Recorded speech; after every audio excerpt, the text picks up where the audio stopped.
Encore une fois, vous avez répondu à l'appel de notre idéal commun qui nous a animés génération après génération et que voici remis une fois de plus dans vos mains, vous qui en êtes les acteurs en même temps que les héritiers. Et les rues de Paris ont résonné des clameurs de rébellion et de révolution dont vous êtes les porteurs, vos clameurs joyeuses qui auront, j'espère, ranimé le courage des plus isolés, des plus abandonnés, des plus humiliés, qui ont en vous la force et la puissance de tenir la tête droite.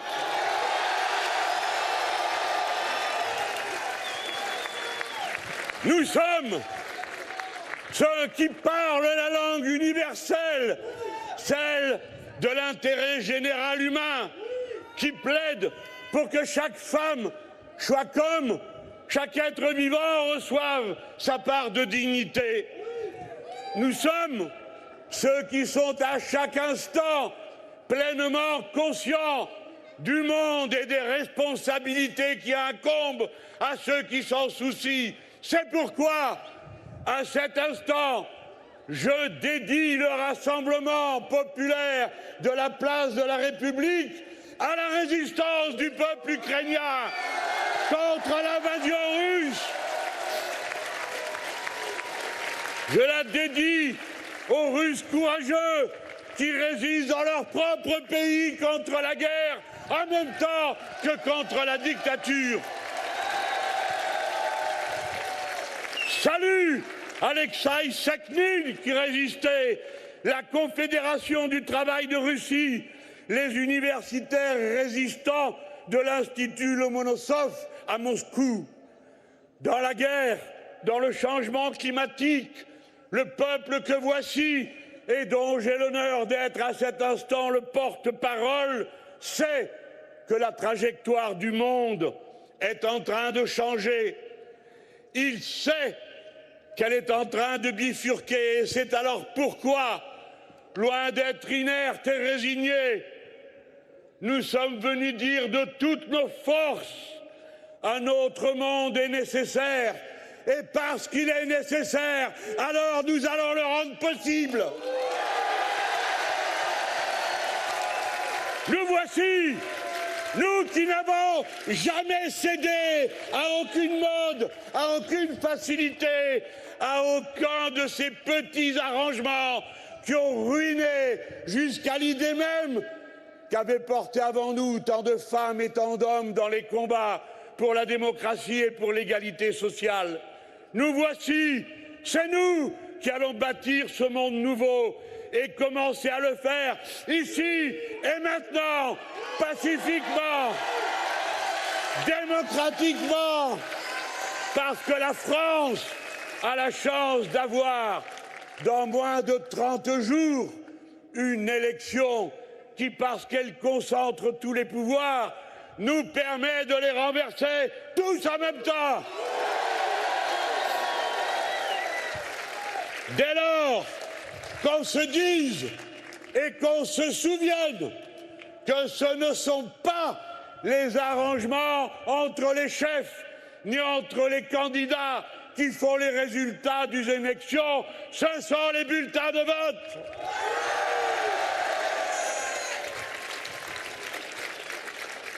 L'Union populaire, dont j'ai l'honneur d'être le candidat, est parvenue jusque devant la porte du deuxième tour de l'élection présidentielle d'un des pays centres du capitalisme mondial. Alors, chaque personne, quelle qu'ait été sa vie, quels qu'aient été ses engagements, chaque personne est personnellement responsable du résultat parce que c'est chaque personne qui a la clé du deuxième tour qui ouvre la porte. Quelle est la responsabilité morale et matérielle de chacun d'entre nous, chacune d'entre vous? Ne vous cachez pas derrière les divergences entre les chefs et les étiquettes. C'est vous qui faites la décision. Ne vous dérobez pas. Oui, j'ai dit responsabilité morale. En choisissant l'Union populaire dès le premier tour, vous faites un choix de société, car tel est bien dorénavant le sens de cette élection, puisque M. Macron a annoncé fort et clair son programme. Alors, oui, ce vote est un référendum social. Vous êtes prévenus, si loin que vous soyez en ce moment dans le pays, qui nous suivez peut-être devant un écran d'ordinateur ou de télévision. Oui, vous êtes prévenus. Déjà en 2017, le quinquennat a commencé par un coup d'État social qui a détruit la principale protection que le Code du travail apportait aux salariés, celle qui voulait que l'accord d'entreprise soit nécessairement meilleur que l'accord de branche et celui-ci meilleur que la loi. En renversant cette loi, d'un seul coup, ont été privés de protection des millions de travailleurs abandonnés à un rapport de force à l'intérieur de l'entreprise qui leur était toujours défavorable. Hélas, hélas, 1000 fois hélas. Et c'est ce même gouvernement, ce même coup d'État social qui a commencé par supprimer plus du tiers de la représentation des travailleurs dans les conseils à l'intérieur des entreprises. Alors, en 2022, maintenant et dans moins de 30 jours, la droite et l'extrême droite, de Macron à Zemmour et Le Pen, annoncent le même passage en force vers la retraite à 65 ans. La retraite à 65 ans. La retraite à 65 ans. La retraite à 65 ans. Il faut travailler plus longtemps, disent-ils, parce qu'on vit plus longtemps. Mais depuis qu'on travaille plus longtemps, c'est-à-dire depuis messieurs Sarkozy et Hollande, on vit moins longtemps. Avec le gouvernement de l'Union populaire, nous passerons au contraire à la retraite à 60 ans. Et il n'y en aura pas une inférieure au salaire minimum qui est reconnu comme le SMIC, c'est-à-dire 1 400 € pour une carrière complète de 40 annuités. Et jamais, pour qui n'a pas une carrière complète, moins de 1 000 € pour qui que ce soit. Choisissez, tranchez la retraite à 65 ans avec Macron ou la retraite à 60 ans avec Mélenchon. Votez et vous aurez la retraite à 60 ans. C'est-à-dire que ce sont des dizaines de milliers de postes de travail supplémentaires qui se libéreront. La retraite à 60 ans, c'est tout de suite, 830 000 personnes qui peuvent partir jouir du temps libre. C'est autant de places pour les 700 000 jeunes qui arrivent sur le marché du travail chaque année. La retraite à 60 ans, c'est 200 000 personnes qui, entre 60 et 62 ans, ne seront plus dans les dépenses de l'assurance chômage. C'est par conséquent une économie considérable. Si vous voulez partir avant 65 ans, avant 62 ans, pas besoin de faire de nouveau des grèves coûteuses pour vos budgets ou des manifestations rendues dangereuses par le préfet l'Allemand. Il vous suffit, dans 3 semaines, d'un aller-retour au bureau de vote et d'un bulletin de vote à mon nom. De même, si vous voulez que se desserre l'étau qui vous serre la gorge, si vous voulez le SMIC à 1 400 € net dès le mois de mai, de même, si vous voulez qu'il n'y ait plus une seule personne à moins de 1 000 € de revenus mensuels, de même, si vous voulez consacrer votre temps à vos études, à la fac ou au lycée professionnel, sans être dans la misère ou de vivre de petits boulots le soir et le week-end, vous aurez les 1 000 € que nous permettent d'avoir le fait qu'on prenne tout au-delà de 12 millions d'héritages. Si l'idée que vous vous faites de la dignité de la France et de votre propre existence fait que vous ne supportez pas qu'il y ait 5 personnes qui possèdent autant que 27 millions d'autres, si vous ne supportez pas qu'il y ait 12 millions de gens qui aient froid à domicile, 8 millions de gens qui aient besoin de l'aide alimentaire, 4 millions de mal logés ou 300 000 sans-abri, ce sont les nôtres, nos frères, nos sœurs, en conditions et en dignité humaine, ceux dont on ne parle jamais et qui n'ont que vous, qui n'ont que nous, pour que leur voix se fasse entendre à cet instant, eux qui sont les humiliés.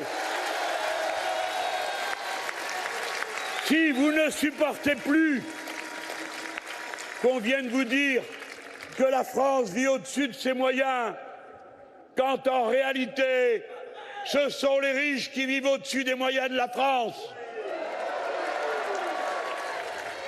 Si vous ne supportez plus qu'on vous parle de faire des économies et de régler le déficit du budget de l'État, quand vous vous êtes aperçu que le déficit est exactement égal aux cadeaux fiscaux qui ont été faits aux grandes entreprises depuis 10 ans,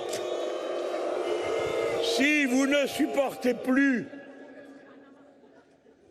que la totalité de la somme qui a été dépensée par l'État pour faire face à la crise de la Covid, la totalité de cette somme corresponde exactement à la masse de la fortune qui a été accumulée pendant la crise par les plus riches de ce pays. Alors, vous savez où et de quel côté il faut aller dans 3 semaines. Un pays où il meurt plus de monde au travail. Un pays où il meurt plus de monde au travail et du travail que de n'importe quelle autre forme d'insécurité, sans qu'on n'en parle jamais, alors que ce sont nos pères, nos mères, nos frères, nos sœurs qui périssent de cette manière, seulement en accomplissant leur labeur avec dignité et courage. Vous êtes prévenus, vous avez le choix, il ne dépend que de vous, et c'est vous et vous seuls, chacune, chacun, dans le secret de l'idoloir, qui par un modeste bout de papier, un bulletin de vote, pouvez changer la priorité et le cap de l'histoire du monde.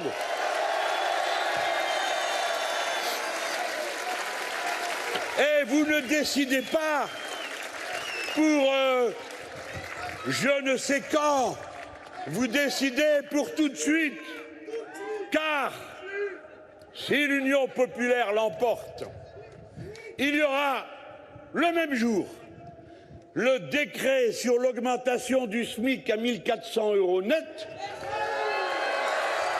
et le décret sur le blocage des prix. Car ces deux décisions ne dépendent que d'un décret. Il n'y a pas besoin de voter une loi pour cela. Un décret, c'est un texte. Et comptez sur moi pour l'écrire rapidement. Un texte et une signature, la mienne. Je le ferai, séance tenante, si vous le décidez.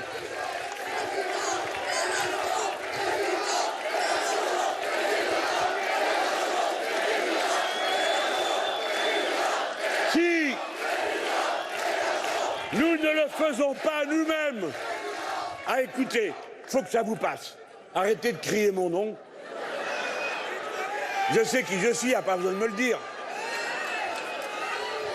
Criez Union populaire, Union populaire, Union populaire, Union. Et voilà. Union populaire, Union populaire, Union populaire. Si nous ne le faisons pas nous, alors ils laisseront aller encore l'envolée des prix. Et celle-ci est en train de prendre à la gorge et de frapper dur tous ceux qui pourtant, en dépit de toutes les difficultés, avaient réussi à maintenir leur famille à flot et se voient précipités dorénavant du fait de ces tarifs spéculatifs exorbitants dans une situation intenable. Alors on ne peut pas se contenter des petits saupoudrages de M. Castex. Il faut prendre des mesures d'urgence sociale fortes, efficaces et immédiates. C'est aux producteurs que nous renverrons toute la charge de la responsabilité de la situation, car l'augmentation de l'essence n'est pas le résultat de quoi que ce soit d'autre que d'une spéculation. Et si les très intelligents qui ont inventé cette idiotie qui s'appelle le prix de gros pour l'électricité en Europe, qui fait que quelles que soient les conditions dans lesquelles nous produisons de l'électricité en France, en définitive, nous la payons parce qu'il y a un prix de gros au prix de l'usine qui coûte le plus cher, qui fonctionne au gaz ou au charbon, je ne sais où en Allemagne. Alors, si ceux qui ont été capables d'imaginer qu'il fallait faire un prix de gros pour pouvoir spéculer et combiner et demander à EDF de vendre à perte à des soi-disant fournisseurs qui ne font que faire signer des contrats et ne produisent pas un kilowattheure, si ceux qui ont inventé tout ça, comment se fait-il, eux qui se réunissent et ont fait ripaille à Versailles, le lieu où étaient autrefois nos rois que nous avons chassés, les voici revenus par la fenêtre. Eh bien, puisqu'ils étaient tous là, ils auraient pu se mettre d'accord et dire, par exemple, en Europe, nous sommes le premier producteur, le premier vendeur, la première masse monétaire du monde. Et dans ces conditions, c'est nous qui fixons le prix de l'essence parce que nous décidons d'un prix unique pour tout le continent. Et alors les producteurs devraient s'y soumettre et augmenter leur production s'il le faut pour maintenir, s'ils le veulent, leurs profits que par ailleurs nous viendrons leur prendre au moment des impôts. Je bloquerai le prix de l'essence, comme le Code du commerce me permet de le faire par une simple signature, au prix auquel il était lorsque j'en ai fait pour la première fois la proposition et qu'on m'a rionné 1,40 le litre.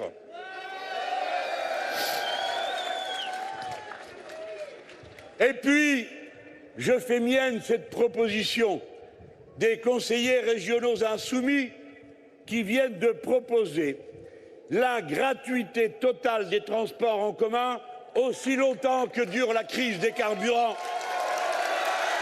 Exactement comme quand il y a des pics de pollution.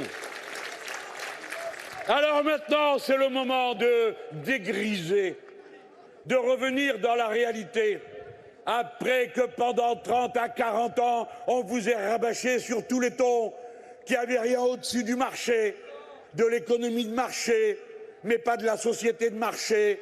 Mais comment ça se fait, monsieur Mélenchon, vous êtes contre le marché? Le marché, vous le voyez, c'est le chaos. Le moment est venu de la décision collective, où les êtres humains raisonnant et choisissant le parti pris qui est à la fois le plus raisonnable et le plus convenable dans la situation, plutôt que de s'abandonner aux mécanismes aveugles de forces incontrôlées qui détruisent à mesure qu'elles déferlent. Le moment de prendre des décisions collectives, de faire de la politique, de donner sa place à l'humain, au service duquel doit se trouver l'économie et non l'inverse. Tout cela dépend de vous. Votez! Votons! Union populaire!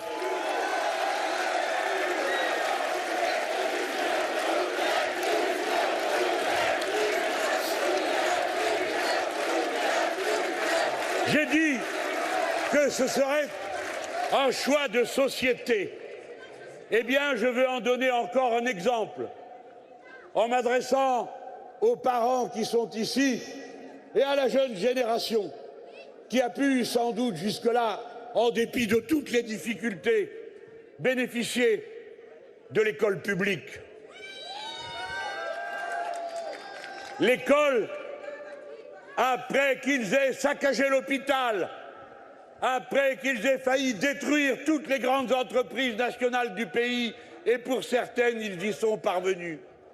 L'école est leur toute prochaine cible. Ils ont commencé sur la base des directives qui arrivaient de la Commission européenne, d'abord à transformer l'université en établissement autonome, blablabla, bla bla, tous en ruine. Et puis ça a été le lycée, le collège et maintenant l'école primaire. Partout, vous ne pouvez pas dire « je ne savais pas », parce que Macron vient de vous l'annoncer haut et clair. Et en ce sens, cela permet enfin qu'on débatte dans une élection ou bien qu'on s'en préoccupe des sujets de fond qui constituent la nation française, parce que c'est l'école qui fabrique le peuple français et rien d'autre. Ce ne sont pas les abjectes et ridicules guerres de religion dont nous ne voulons pas, quelle que soit notre religion. Macron a annoncé, il est d'accord avec toute la droite et toute l'extrême droite, et même, hélas, quelquefois d'autres qui ont perdu une occasion de se taire,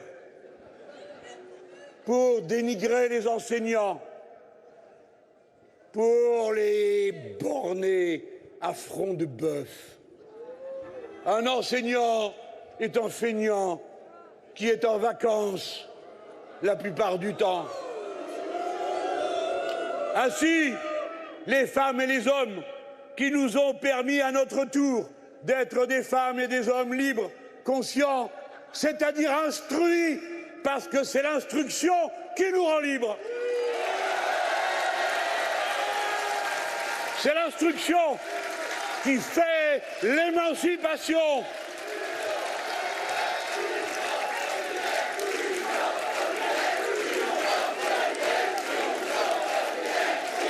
L'Union populaire a entendu le message. Selon M. Macron, les enseignants travailleront plus longtemps.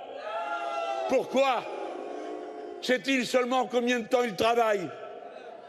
Il a décidé que les chefs d'établissement scolaire géreront le personnel et l'établissement comme ce lieu paradisiaque que vous connaissez tous, l'entreprise.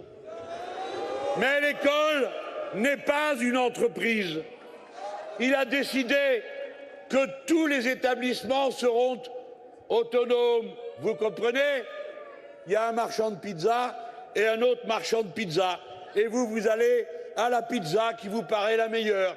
Eh bien, il y aura une école autonome et à côté une autre école autonome. Et vous tâcherez d'inscrire vos gosses là où on vous dira que c'est le mieux. Parce que M. Macron a prévenu, il faudra publier les performances de chaque établissement. Et les programmes qui sont déjà différents au collège deviendront différents d'une école à l'autre, d'un collège à l'autre, d'un lycée à l'autre. Ça, on connaît. C'est le marché du savoir, où tout le système éducatif est voué à la vente d'une marchandise, le savoir, découpé en rondelles. Ça, c'est la fin de l'école républicaine, la fin du peuple un et indivisible français. Dans de telles conditions, tout s'achète et tout se vend pour qui en a les moyens. Dans ce système, les diplômes n'ont plus aucune valeur nationale. Les diplômes ne fixent plus le niveau des salaires dans les conventions collectives. Les diplômes ne valent pas plus que ce que vaut l'adresse de son école ou de son diplôme. Allez-vous laisser faire? Que resterait-il de la France après cela? Déjà, le pays où a été inventé le vaccin est dorénavant le seul des 5 membres du Conseil de sécurité où il a été impossible de produire un vaccin, alors qu'on a régalé pendant des années et des années de 7 milliards de chèques cadeaux par an, de crédits, impôts, recherche à des entreprises comme Sanofi, incapables d'être à la hauteur de l'exigence des Français. Bon à rien, parasites, feignants. Ça suffit.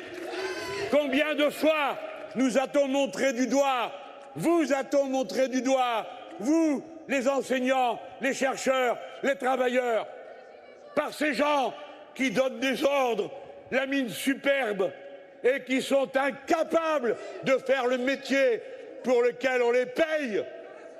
Les patrons de cette sorte nous coûtent beaucoup trop cher.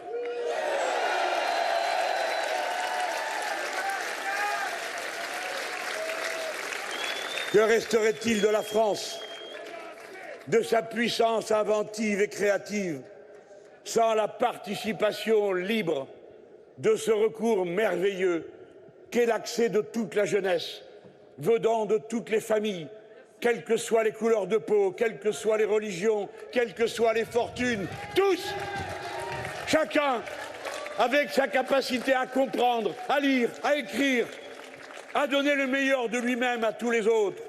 La France n'a pas d'autre puissance que l'intelligence de ses jeunes, de son enfance, de ses adolescents, de ses étudiants, de ses maîtres. Il faut à la France ces milliers de médecins, de paysans agronomes, d'ingénieurs, d'enseignants, de techniciens hautement qualifiés, des BTS et bacs professionnels, des salariés des métiers du soin et du lien, que sais-je encore.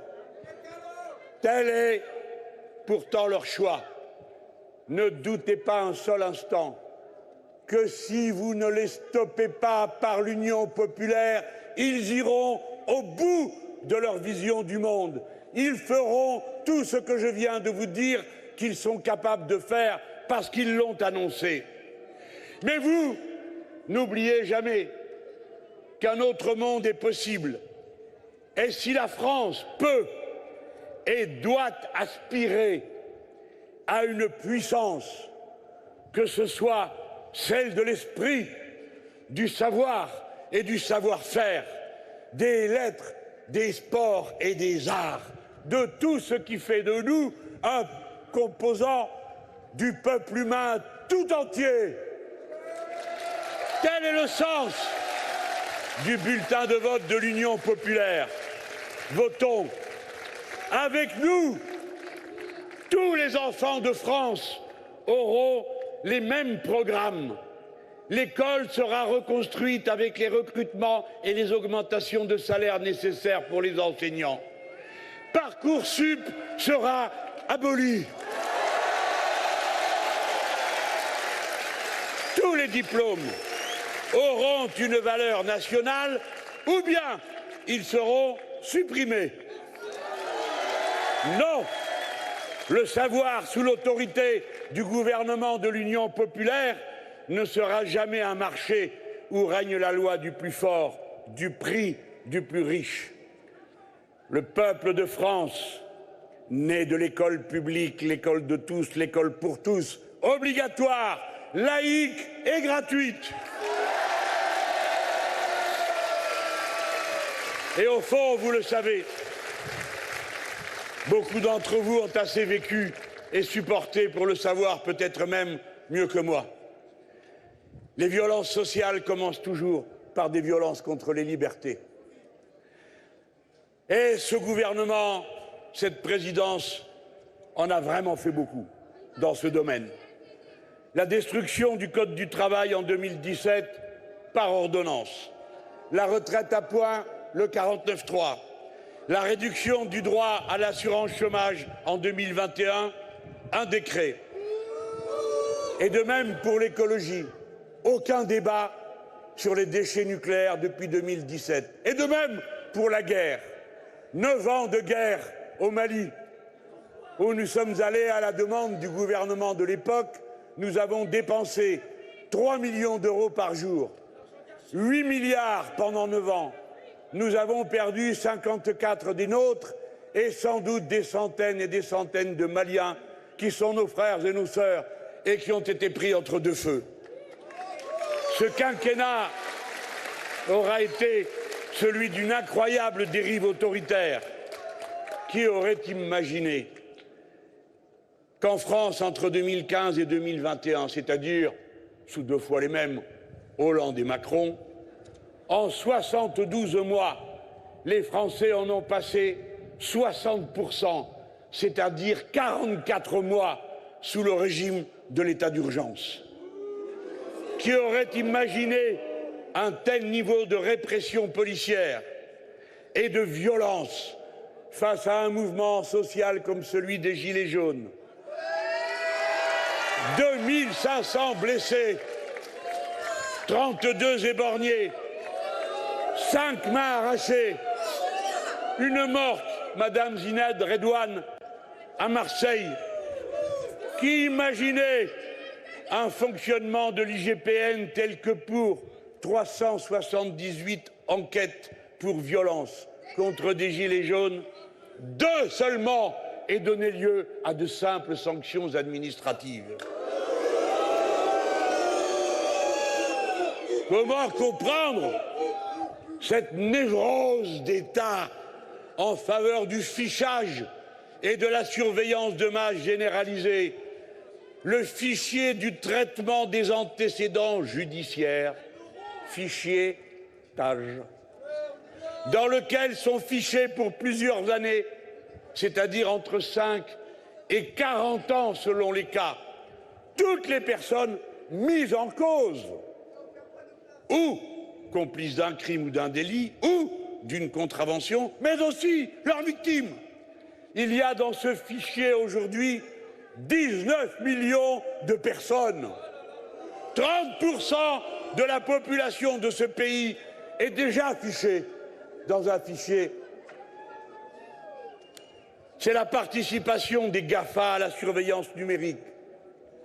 On a observé une hausse de 670% des données transmises par Google à l'État. Google, c'est Google. Et 800% par Facebook. Qui aurait imaginé qu'on verrait pleuvoir 2,2 millions d'amendes infligées pour non-respect des mesures sanitaires de la Covid? Au total, En 5 ans, 22 lois touchant aux libertés, loi sur la sécurité intérieure, loi sur le secret des affaires, loi asile et immigration, loi sur les fake news, loi anti-casseurs, loi Avia, loi sécurité globale, loi renseignement, loi séparatisme, loi sur la justice, loi responsabilité pénale et 10 lois de restriction des libertés au nom de la crise sanitaire.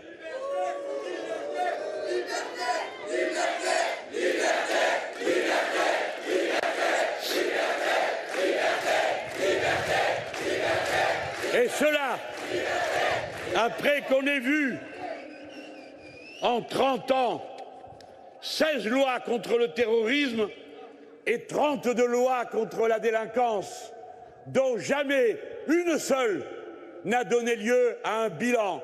Et ce sont pourtant les mêmes jacasseurs bavards qui viennent continuellement nous demander des comptes sur le souci qu'ils ont de la sécurité. Ça fait 30 ans que ça dure, qu'on vote jusqu'à 2 lois par an. Et voilà le bazar dans lequel on est. La démocratie française a été abaissée. La démocratie française a été sévèrement déclassée. Les alertes internationales nous le disent. Nous avons été montrés du doigt par une commission de l'ONU, par le Conseil de l'Europe, par le Parlement européen et même par la Commission européenne, qui ont envoyé qui ceci, qui cela, des commissions d'enquête en France. Et c'est ainsi que la France a été rétrogradée comme démocratie imparfaite dans le classement The Economist. Comment avons-nous pu tomber au 34e rang mondial pour la liberté de la presse sans qu'on entende si fort que ça les protestations? Comment a-t-on pu mériter que la corruption en France soit pointée par le Conseil de l'Europe à cause du pantouflage de certains de ses hauts fonctionnaires? Sans oublier les 2,4 milliards déversés sur des cabinets de conseil qui parfois ne payent même pas d'impôts au peuple qui les régale.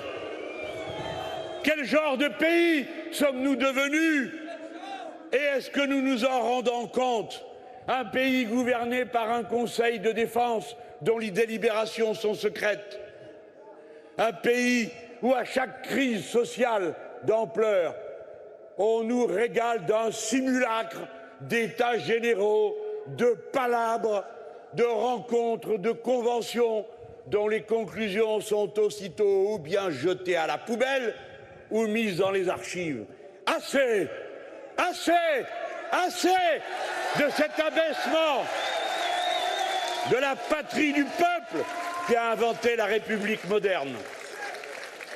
Le gouvernement de l'Union populaire réparera tout ce qui peut l'être pour les victimes de l'autoritarisme. Il amnistiera tous les gilets jaunes condamnés.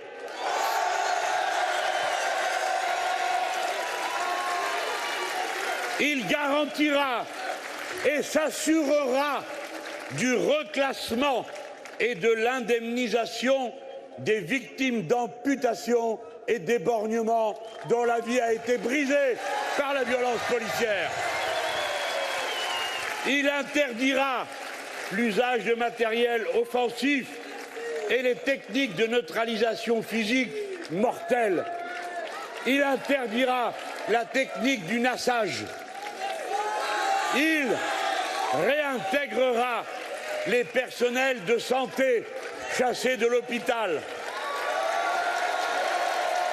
Il amnistiera les militants écologistes et syndicalistes réprimés par les abus de pouvoir. Cette marche est la 3e marche que nous organisons avant une élection présidentielle pour dire de toutes nos forces que nous ne voulons plus de cette monarchie présidentielle. Merci à tous ceux qui étaient là et qui, à chaque étape, ont pris leur part de l'effort. Voyez comment le temps qui passe, les voici qui nous empruntent de plus en plus de nos mots. J'ai même fini par entendre quelqu'un qui jusque-là me traitait d'ami du Gosplan, ignorant que la plupart des gens ne savent pas ce qu'est le Gosplan, que c'était l'Union soviétique et que ça date d'avant 1989. Eh bien maintenant, ce sont Madame Schiappa, après Monsieur Macron, qui prennent un petit air fier pour dire « Nous avons une méthode, la planification écologique. » La planification écologique. Il ferait déjà bien de planifier leur sortie, ça serait un début. Mais on s'en occupe. Allez, laissez-les parler avec nos mots. Ils les répandent. Ils les sèment.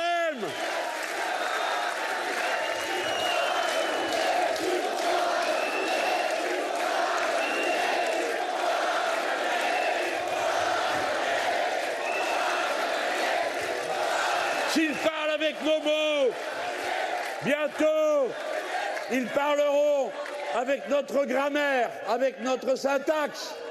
Vous verrez que tout le travail que vous avez accompli fait son chemin, travaille les esprits, reformate la conscience que chacun a de l'avenir possible pour la patrie. Voici venue l'heure de la 6e République.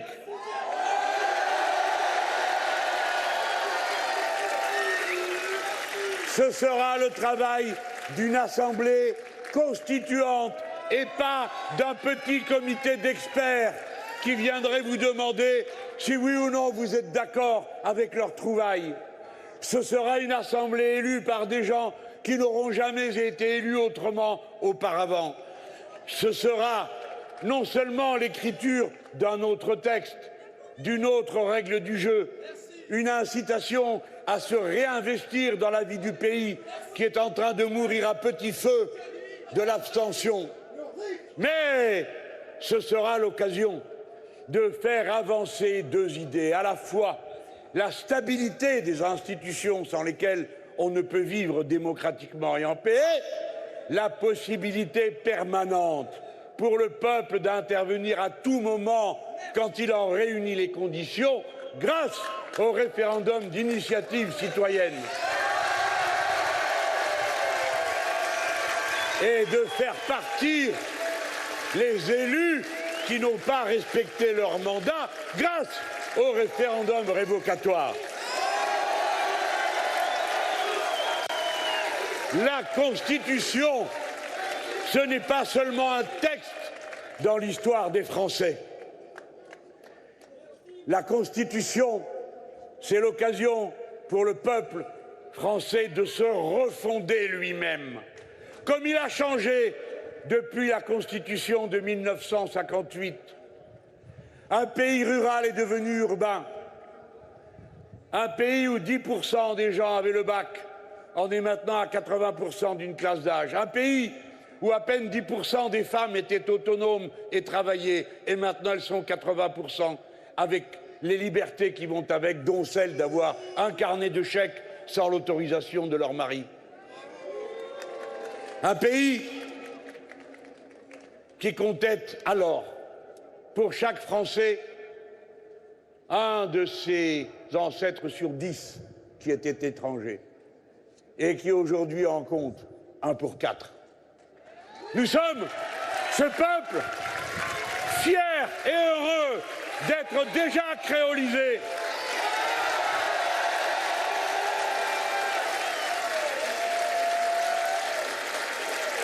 Un pays branché, connecté. En 58, 10% des gens avaient le téléphone. Aujourd'hui, vous êtes 85% à être connectés. C'est un autre peuple français qui est là. Et l'heure est venue pour lui de dire une bonne fois quels droits les uns reconnaissent aux autres. Et dès lors, le respect de ces droits devient le devoir de chacun, car telle est la répartition dans la sphère publique des droits et des devoirs pour une conscience républicaine.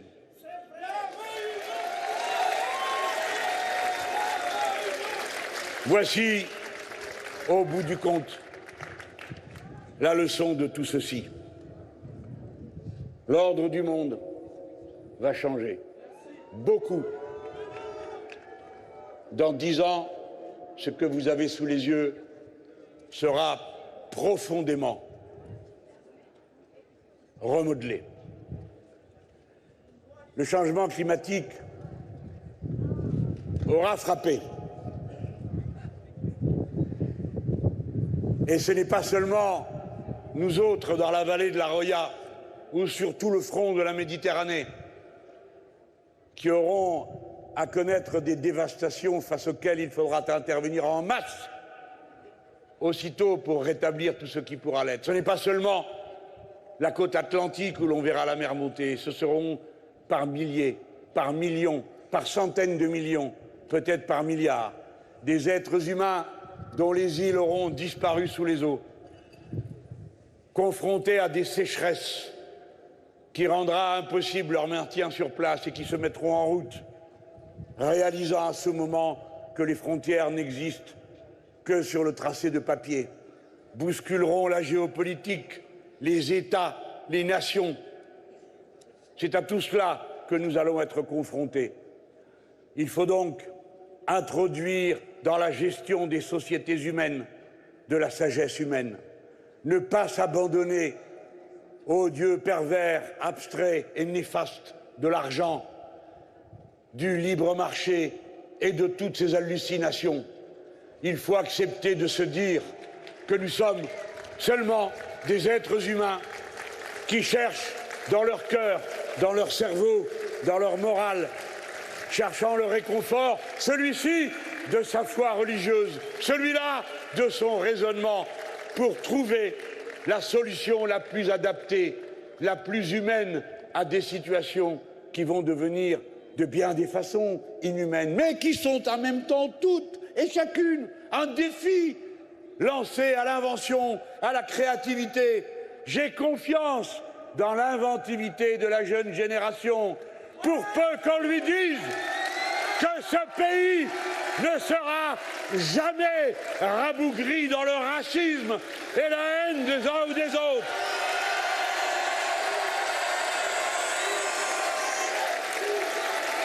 Un peuple est d'autant plus fort, un peuple est d'autant plus résistant que sa société vit basée sur le principe du respect mutuel, de la dignité de la personne, des hommes, des femmes et de tout ce qui vit autour de nous, dont nous sommes responsables, humains, animaux, végétaux, toute la biodiversité, parce que nous sommes les plus conscients.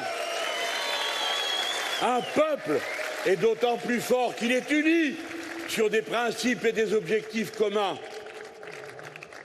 d'autant plus uni qu'il protège avec un soin jaloux et délicat ses biens communs, comme l'eau et l'air, qui sont la propriété collective du peuple humain tout entier. Un monde où la France s'avance, non pour intimider, non pour impressionner, mais pour constituer, libre qu'elle serait totalement non alignée et délibérant dans chaque cas de la position à prendre, ce qui montre que le non-alignement n'est pas la neutralité. La France s'engage et elle s'engagera toujours, et d'abord pour les causes de l'intérêt général humain. C'est pourquoi le non-alignement dans mon esprit, c'est l'altermondialisme, c'est-à-dire la prise en charge de toutes les grandes causes du peuple humain tout entier, d'où qu'en vienne l'initiative.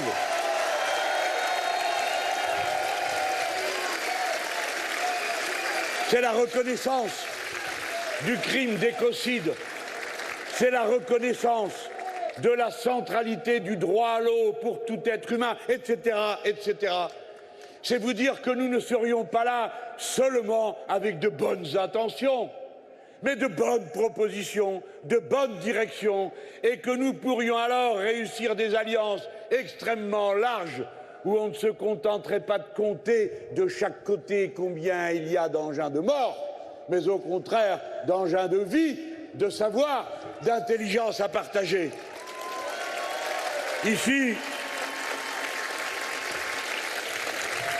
Vous savez, comme moi, puisque vous vous êtes donné le mal de vous rassembler en sachant que vous le faisiez pour faire une démonstration. Vous savez que pour changer tout ce qui ne va pas, il faut tout changer. Alors, comme de toute façon, il faudra le faire, autant s'y mettre tout de suite, de bon cœur, avec toute son énergie. Oui, un autre monde est possible. Oui, un monde bâti de nos mains, un monde ayant pour but l'harmonie des êtres humains entre eux et avec la nature. Un monde où le vivant ne sera plus considéré d'abord comme des produits de consommation ou des marchandises.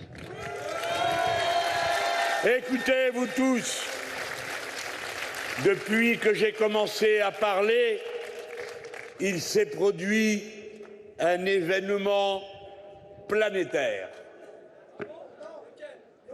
Look up,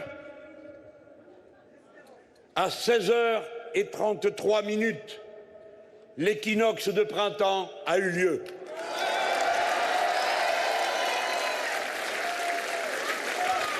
La durée du jour a fini par rattraper celle de la nuit. Le soleil invaincu surpassera demain l'obscurité. Le 10 avril, à vous de faire, avec votre bulletin de vote, le printemps du peuple. Prenez le pouvoir, votez. Le 10 avril, rendez ce pays confisqué par les riches, rendez-le à tout son peuple et à commencer par son peuple le plus démuni, le plus pauvre et le plus humilié, qui par vous retrouve son droit à la dignité de la vie. Faites l'Union populaire. Le 10 avril,